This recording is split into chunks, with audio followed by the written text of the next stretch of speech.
It was interesting listening to Senator Whalen initially come up and address all of you, because he and I have had a fundamental disagreement for quite some time now. You really can't have it both ways. I would submit to you that if I was up here speaking with all of you, I would have tried to articulate that the concept of a North Jersey casino as of right now and as of a year and a half ago is ill-conceived. And you say, well, Brown, you're saying that because you're from Atlantic County and you're being parochial and you just want to hang on to your industry. And I would have said to you, no, sir, that's not it.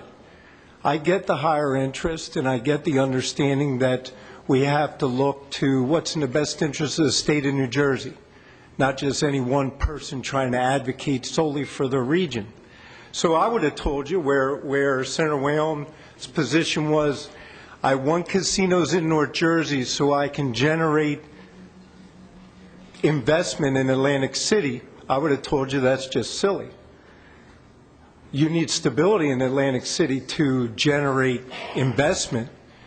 You need people believing that 42 to 45% of the gaming market that comes from New Jersey is going to continue to go there, and you're not going to lose them to North Jersey to spur development.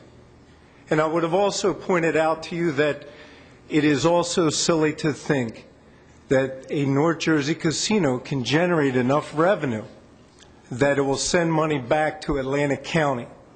And so from the beginning, I would have pointed you towards studies. I would have pointed you towards what the experts are telling us.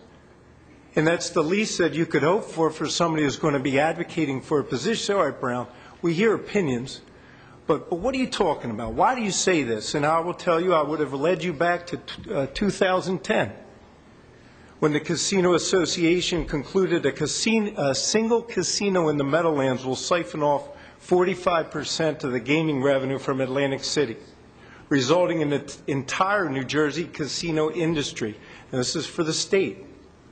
You know, if our point is we're trying to create jobs, we're trying to generate revenue, this is what this independent study said, that the state would lose 3,800 net jobs and 190 in lost wages.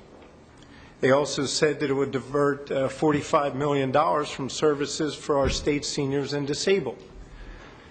You say, okay, well, that's just one report, that's just one study. I said, well, we could go back a little further and start in 2007 when the Christian Capital Advisors, on behalf of the Meadowlands casino supporters, found that the primary market for simply talking about video lottery terminals was Atlantic City, and they concluded that it would cannibalize Atlantic City's market. But then I say in 2014, there was an independent study performed by Stockton University, and when you're talking about Stockton University, of course you're talking about one of our public institutions that we invest our money in, that we like to think that these are people of higher learning who will tell it to us what's in our best interests, and we ought to listen to what they have to say. And they pointed out at Stockton... Let me just correct you. We Yes, listen sir. to what they have to say when it comes perhaps to educational policies, not real estate. Fair enough. Making investment in real estate is not something they're good at. Fair enough, and I certainly am in no position to disagree with you over their ability to expand their campus and some of their purchases as of late. But I would say to you this, they have a whole gaming department that is devoted to analyzing the markets and devoted to analyzing the current state of gaming throughout the state and the country. And they did a report in their study, and what they found is that the population in northern New Jersey accounts for up to 42% of those who presently gamble in Atlantic City, and therefore 42% of those who presently come down from our own state will be put in jeopardy and more likely than not continue to go only now to a North Jersey casino. What that would mean is, in their opinion, that you'd be looking to close 2 additional casinos and you'd be looking to put another 10,000 families out of work. And so I would say to you that this is obviously shouldn't be viewed as a North versus South issue. It should be viewed as, if we keep in mind why did we allow casino gaming in the first place? And if you go back, it wasn't so that we could pad our general account. It was so that we could use it as a tool for economic development, and particularly in an area of your state. And I know that all of you care about every single resident of the state. And I know that you have as much concern and care for the people of Atlantic County as you do from whatever county you come from. And it was that kind of care and concern that initially back in 74 and 76 led this legislative body to decide, we're going to allow gaming in Atlantic City, we're going to allow it to go on the referendum, because we identify that their unemployment is incredibly high, that their economic future is dim, and that we need to find a way within which to give them the opportunities that the rest of the state has. And so it was allowed to go on the ballot, and so it was done. I would say to you now that same situation exists. If you look at Bergen and North Jersey unemployment, it's about 5%. If you look at Atlantic County, Cape May County, they're at 10%. We're double that. We don't have the benefit that a lot of the businesses that do business in North Jersey, and it's wonderful that they have all those other areas of corporate investment and corporate interest. But unfortunately, we are right now overly dependent upon this casino industry and the hospitality industry.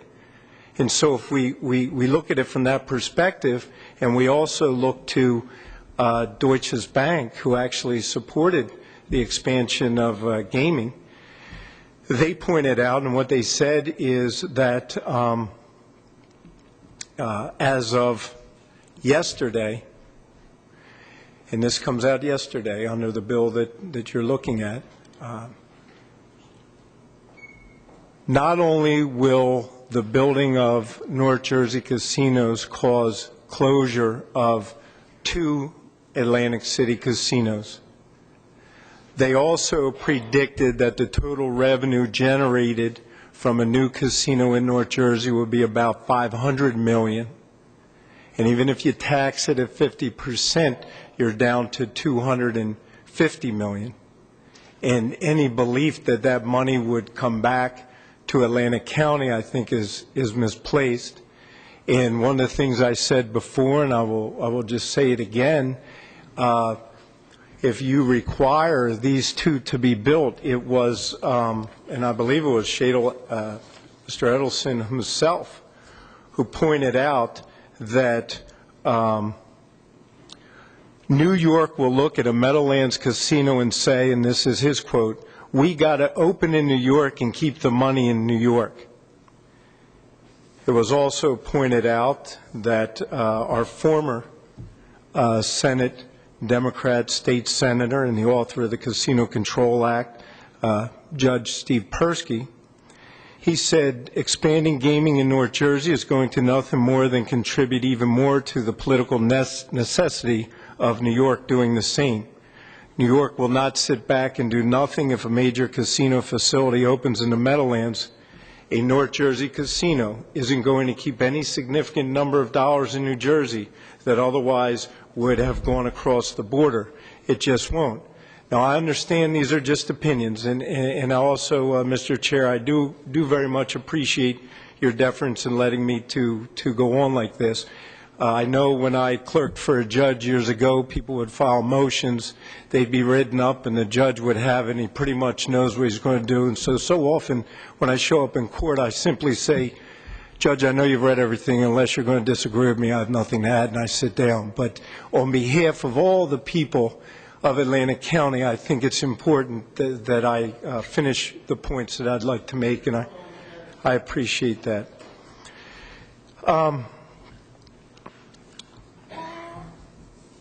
One of the things that I do believe is important is that when we're looking at this and we're saying, well, what's in the best interest of the state, and we can point out how the unemployment is at 5% up in Bergen and 5% in other areas, but you look at Atlantic County, and I want to give you these. I can tell you that the people in Atlantic County are scared. They're unsure of their future. We have the highest foreclosure rate in the nation. We lost about 10,000 jobs when 4 casinos closed in 2014. It ranks at the bottom of the entire country, as we said, for that, and the jobless rate. We have more than 1/3 on some type of public assistance. And when you look at Pennsylvania, they had their legislators go and look at the expansion of one of the casinos. And what they concluded is that, as you alluded to, Chairman, there is a finite amount of people who will gamble. And they concluded that if you add another casino, all that you're doing is shuffling the deck. You're taking people who are going to this casino and moving them to another casino, but you're not expanding it. All of the experts will tell you that, yes, building a casino in North Jersey will recapture some of those who now leave for convenience gaming and go to another state, and yes, that would be additional revenue. But they will also tell you that there aren't enough of those gamblers to make up for the harm and the loss of revenue that will come out of Atlantic City. And thus, in the end, you are looking at a state that has just shot itself in the foot. Wouldn't we want to be like any other business where the CEO, before they open competition against themselves, would study it? My friend in the Assembly, someone who I very much respect, of course we disagree vehemently on this issue, Chair Caputo, when I asked him, I said, well, what study, what analysis are you relying upon? And there is none. And I would say you all have ideas which I am more than confident that you believe in, and that is what you're going on, but I would submit to you, wouldn't it do us more good to confirm them with a professional, or at least let's look at all of the reports we already have and give them the deference that they're due, just trying to do everything we can to make sure that we get it right? I very much do appreciate the time you have afforded me, and I appreciate this, and I thank you to the committee. And certainly if anybody has any questions or issues, I know you have a long day ahead of you now, but certainly I will always make myself available, and happy to meet with all. Mr. Chair, thank you.